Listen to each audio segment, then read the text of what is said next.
Heart checkup with a difference, it certainly is, and we do hope you enjoy listening and watching as the story unfolds. Okay, we're going to begin this story. It's called Medical Examination in Leicester. It's taken from Iterum Life Book 4, Volume 2, Northcote 1993 to 2008. This story from August 2008. This all came about because of my snapping my right leg Achilles tendon earlier in that year on a narrowboat holiday.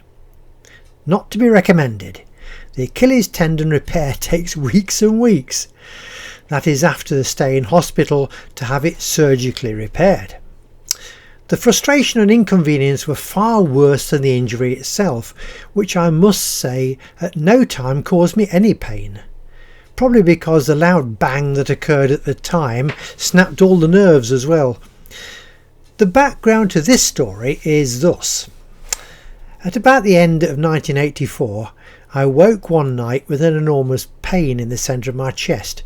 A huge red-hot orange was engulfing me in pain. The pain so intense it prevented any movement except the dire wish to curl up into a ball and fade away. Yes, it began with running down my left arm and all developed so quickly. It went on for more than an hour, during which time I was at one moment perspiring hot and the next perspiring but freezing cold. I would not let Ruth call any help, as my one thought was for all the animals outside that needed constant care and attention. Apart from the horses, there were literally thousands of rabbits in my breeding sheds. They were my only income at that time and terribly fragile in every way. Constantly in need of my care several times a day.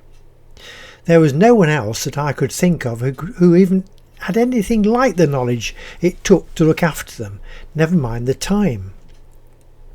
Many years have now passed and I'm still here to tell the tale, but the DVLA, the UK Vehicle and Driver Licensing Department, demand that I take a rigorous stress test every 3 years to ensure my health is up to driving heavy goods vehicles.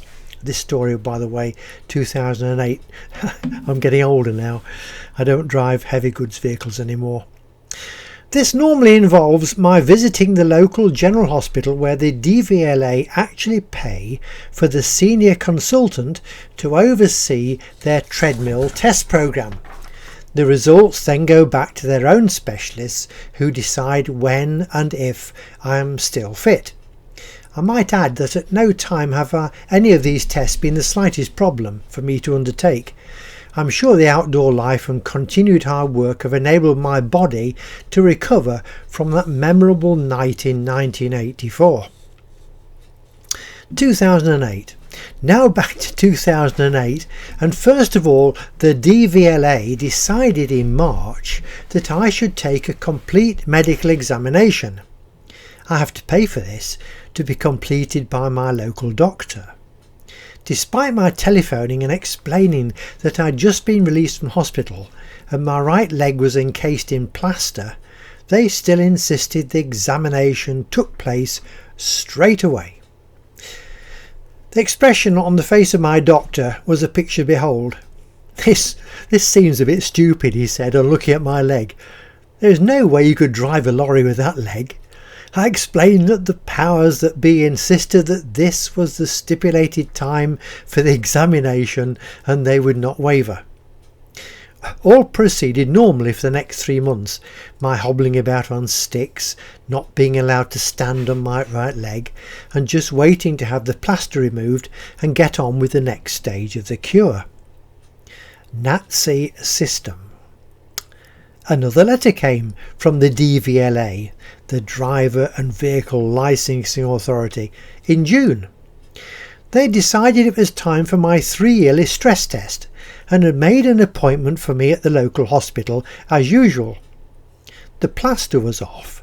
The latter part of the treatment had been one of the most frustrating, my foot and ankle had been encased in an inflatable boot with insoles that could be regulated to begin returning my right foot to its normal position flat on the floor. Much to my chagrin, I even had to wear this boot at night and only remove it for washing of foot and leg.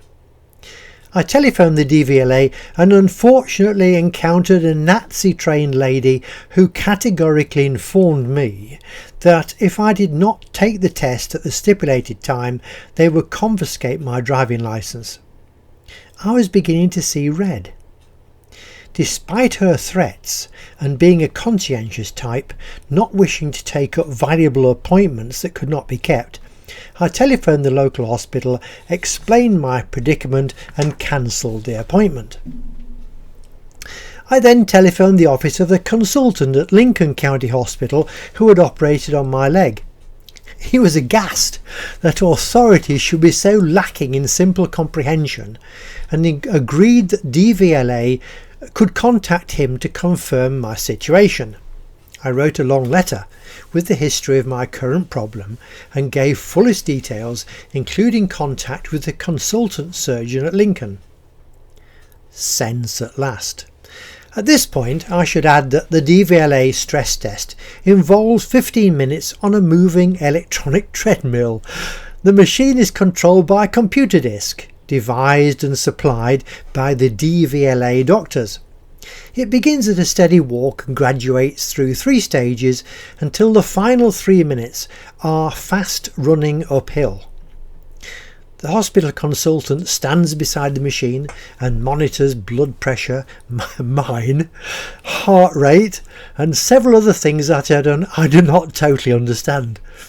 Although what seems like dozens of electronic leads attached to various parts of my anatomy. The Lincoln consultant had explained that any idea of my taking that test on this machine before the beginning of 2009 would have destroyed all the good work done at Lincoln and more than likely destroy my tendon for good and all. After a short interlude, I telephoned the DVLA again at Swansea. This time I was lucky and spoke to a young lady who was so different from the first one I'd encountered. She was kind and considerate. Without any problem, she found my letter and agreed that I had done the correct thing in cancelling the hospital appointment. If you cannot undertake the stress test, I'm sure there is something else we can get you to do, she said, almost with a hidden smirk in her voice. The something else. The something else arrived by post while I was in France with Ruth and Sister Jane, who had driven for us, my being prohibited from driving until July. I was to report to Leicester Royal Infirmary for a coronary echocardiogram. The appointment date was the end of August. The actual description of the procedure that had been sent with the DVLA appointment made me sit down and think about whether I really needed this or not. Once back in the UK, I consulted my local doctor. The local surgery at Spilsby had 5 partners. I've tried almost all of them, and my current doctor is brusque and always very much to the point. I like his straightforward, no-nonsense approach, but many do not. He began, "After everything else you've encountered this year, you'll walk this examination." Anyway, he concluded, it's a very expensive form of heart checkup, and you're getting it without waiting and for free. End of argument. I telephoned the office of the secretary to the heart consultant at Leicester to confirm my appointment and explain that I would be travelling on my motorbike. Quite spontaneously, she burst out, "You can't do that. Patients are normally driven home after this procedure." Well, I explained it has to be motorbike as that's all I have. My Ford Escort MX-5 convertible had already been transferred to France on our large trailer to live there permanently. See the story Digby Locked Us Out. A sigh of resignation from Lester ended that telephone conversation. Another problem with DVLA. The next obstacle came with a further letter from DVLA at Swansea saying that I must of course not take my normal medication for 24 hours before this procedure. I wrote back and told them that if I was not taking my normal medication, then I would not be fit to travel to Leicester, or indeed travel anywhere. I tried to explain that the medication was there to keep my heart going and performing as normal as possible. To take that away would cause me all sorts of problems, and would they be responsible for what could happen to me as a result of their actions? We compromised with my not taking the morning 8 AM tablet. Leicester Royal Infirmary. Leicester is a huge city to which Google had provided me with directions, and these were stuck on my fuel tank between my legs. But it had been raining for the last half hour of the journey, and route details had become impossible to read. After a couple of false turns, I eventually arrived in a street with signs pointing to the hospital car park. Huge line of cars was ahead of me, all seemingly quite motionless, and the appointment time was fast approaching. I'd yet to find the correct department in what looked like a small city of its own. Thank goodness for the motorbike. I sailed past the line of cars and found they were all waiting their turn to pass a parking barrier and take a ticket. Much to the annoyance of the driver of a BMW saloon, somewhat newer and far more expensive than my 1980 model eBay purchased R65, I cut in front, grabbed the ticket spewing out of the machine and jammed it down under the map on my fuel tank. It was still raining quite hard. A space under a group of trees in the corner of the parking area looked a likely spot, and within a few moments I was transformed into a normal looking, if a trifle damp human, just like all the dozens around me. In the meantime, the parking ticket had dropped off into the rain and drizzle somewhere, but I could sort that out later. The coronary department was up several flights of stairs, round numerous corners and down countless corridors, no doubt designed to test the stamina of their prospective patients. But I did arrive on time. The consultation. The consultant was a very polite, young, cheery Chinese gentleman, dressed in a uniform white coat. He was treated with much reverence by the ward staff and promptly scooped me into his care from where I had been waiting with motorcycle leather jacket dripping rain onto the floor. We went into a small room packed with machinery, and he began to explain what was going to happen to me. First though, he began, I believe you're going to be short of your normal medication for your journey home. Someone from Swansea had been keeping him well informed. Also, he continued, the motorbike will not be a problem, providing you rest after we have finished, and get yourself a cup of tea and a sandwich. He went over to a cabinet, withdrew a syringe and a bottle of liquid. Filling the syringe, he said quite casually, this is the same stuff that you normally have in tablet form. Just as they do in the films, he pointed the syringe into the air and squirted out a tiny amount of liquid. This should be enough for you for the rest of the day. You can have it when I've finished with you, he said. The procedure involved injecting me with a pre-programmed cocktail of liquid based on my weight. This, he said, was to make my heart race as if I was mountain climbing. The doctor explained that the trick was judging just the right amount to get the heart to peak without having to add just a little more during the procedure. If I have to do that, he explained, well, we won't go into that. It just gets more complicated. While the heart is on its trip, the doctor can examine it with an ultrasound device, similar to that used to inspect unborn babies and count the number of lambs in pregnant sheep. For humans, this involves lots more of those electronic leads stuck here and there, a quick shave of the hair and a bit of glue, and another one installed. I found the gurgling and bumping noises given off by the machine somewhat disconcerting until the doctor explained that the noises were my own heart functioning. "Is it all over then?" I asked after a few minutes. He looked up at me from his position sprawled over my stomach. "I haven't administered the drug yet," he said with a twisted smile. "So far, I've just been checking that all is working satisfactorily. Here we go," and promptly pushed a syringe of liquid into the little plastic valve he had inserted into my arm. The episode was not anything like one you would imagine. My heart gradually raced away, and it did indeed reach a quite high level of activity, which the doctor declared was most satisfactory. "Spot on," he declared. "The calculation was just right, and we will not have to add any more of the stimulant." I was perspiring a little, but nothing like I would have been on a treadmill.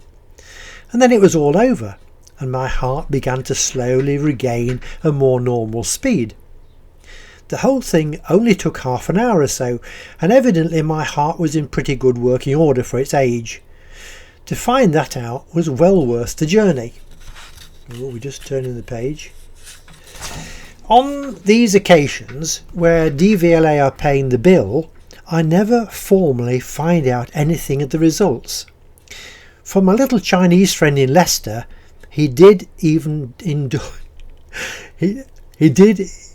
indulge what he had was gratifying. He gave me my shot of medication and explained that I had to rest for at least 45 minutes to allow the chemicals to disperse and my heart to behave normally. Then I could go home. I spent this time in the hospital friend's tea bar with a large cuppa and a ham sandwich. The rain had stopped by the time I came to leave. All I'd had to do was depart without paying anything.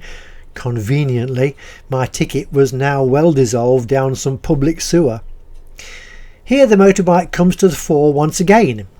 I came out of a side turning in the car park, close to the pay barrier, snuck in beside a small Japanese town car and went under the barrier at the same time. I don't even think the driver noticed me at all. There we are, the end of that little story. A bit longer than usual. I hope you found that amusing. I did. To my absolute amazement, over 700 good folk have been watching my last effort about our frozen narrowboat. So, can I ask, if you like the stories you're reading and watching, can you please give us a like on our YouTube channel? And if you subscribe to the channel, then YouTube will let you know every time we produce something different. All the stories actually happen and nothing is fictional, although sometimes you may find the truth rather unusual.